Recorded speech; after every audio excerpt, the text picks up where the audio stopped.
कार्तिक मास के कृष्ण पक्ष की एकादशी की कथा सुनिए। इस एकादशी का क्या नाम है तथा इससे कौन सा फल मिलता है।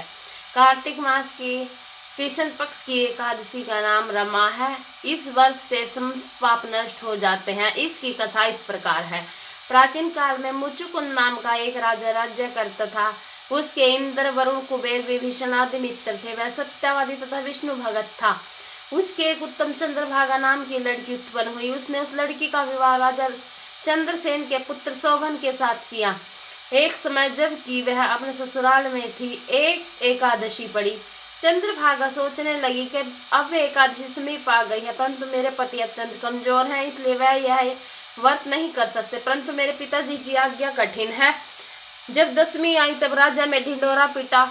उसको सुनकर शोभन अपनी पत्नी के समीप गया और उससे पूछा कि हे प्रिया, तुम मुझे कुछ उपाय बतलाओ, क्योंकि यदि मैं व्रत करूंगा तो अवश्य ही मर जाऊंगा। इस पर चंद्रभागा बोली, हे प्राणनाथ, मेरे पिता के राज्य में एकादशी के दिन कोई भी भोजन नहीं करता। यहाँ तक कि हाथी, घोड़ा, ऊंट आदि भी तृण, अंजल आदि ग्रहण नहीं करते। फिर यहाँ मनुष्य कैसे भोजन कर सकते हैं। यदि आप भोजन करना चाहते हैं तो यहाँ से किसी दूसरे स्थान को चले जाइए, क्योंकि यदि आप इसी स्थान पर रहोगे तो आपको व्रत अवश्य ही करना पड़ेगा। इस व्रत पर शोभन बोला कि हे प्रिय, आपका कहना बिल्कुल उत्तम है।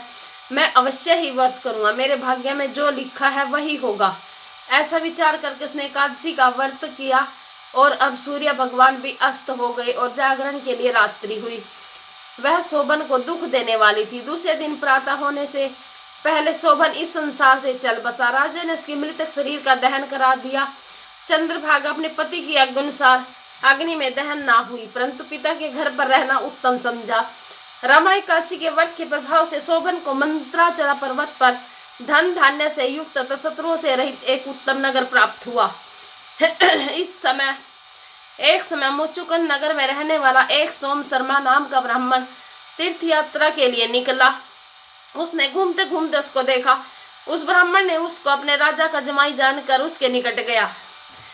राजा शोभन ब्राह्मण को देखकर आसन से उठ खड़ा हुआ।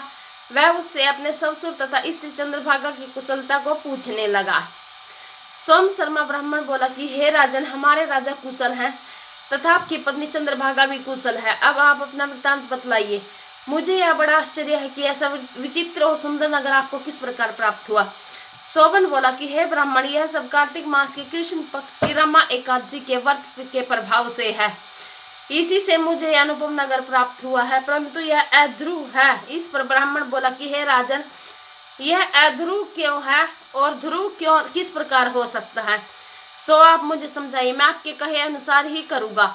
आप इसे किंचित मात्र भी झूठा ना समझे। शोभन बोला कि हे ब्राह्मण, मैंने श्रद्धापूर्वक व्रत किया था, उसके प्रभाव से मुझे यह नगर प्राप्त हुआ है। इस वृत्तांत को राजा मुचुकुंद की पुत्री चंद्रभागा से कहोगे तो वह उसको ध्रुव बना सकती है। ब्राह्मण ने वहां जाकर चंद्रभागा से समस्त वृत्तांत कहा। इस पर राजकन्या चंद्रभागा बोली कि हे ब्राह्मण, आप मुझे उस नगर में ले चलिए। मैं अपने पति को देखना चाहती हूँ। मैं अपने व्रत के प्रभाव से उस नगर को ध्रुव बना लूंगी। चंद्रभागा के वचनों को सुनकर वह सोम शर्मा ब्राह्मण उसको मंदराचल पर्वत के पास वामदेव के आश्रम में ले गए। वामदेव ने उसकी कथा को सुनकर चंद्रभागा का मंत्रों से अभिषेक किया। चंद्रभागा उसके मंत्र तथा व्रत के प्रभाव से दिव्य देह धारण करके पति के पास चली गई। शोभन ने अपनी स्त्री चंद्रभागा को देखकर प्रसन्नता पूर्वक उसे अपने वाम अंग में बैठाया। चंद्रभागा बोली, हे प्राणनाथ, अब आप मेरे पुण्य को सुनिए। जब मैं अपने पिता के गृह में 8 साल की थी, तब से ही मैं यथाविधि एकादशी का व्रत करती थी। उन्हीं व्रतों के प्रभाव से आपका यह नगर ध्रुव हो जाएगा और समस्त कर्मों से युक्त होकर प्रलय के अंत तक रहेगा। चंद्रभागा दिव्य रूप धारण करके तथा दिव्य आभूषण एवं वस्त्रों से सजकर अपने पति के साथ आनंद पूर्वक रहने लगी और शोभन भी उसके साथ आनंद पूर्वक रहने लगा। हे राजन, यह मैंने रमा एकादशी का महात्म्य कहा है। जो मनुष्य इस रमा एकादशी के व्रत को करते हैं, उनके समस्त ब्रह्मा हत्या आदि पाप